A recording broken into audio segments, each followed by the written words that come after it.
Hey everyone, welcome back to my channel Scale Up. In this quick tutorial, I will show you how you can log out your WhatsApp account from your WhatsApp web. It's super easy to do.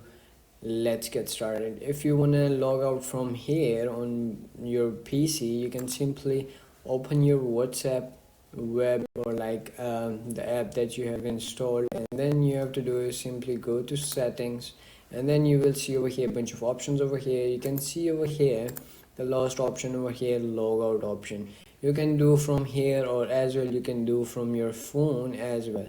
So you have to do is on your phone, go to settings and then go to link devices, and then remove the device that you want to remove it from your WhatsApp. And as well you can do it from the web. You have to simply click on this logout, and it's gonna be show you this pop-up, and then click on logout, and then it's gonna be logged out to your WhatsApp account, and you will comes in this page to link your account again from here. So that's it. That's how you can log out your WhatsApp account from web.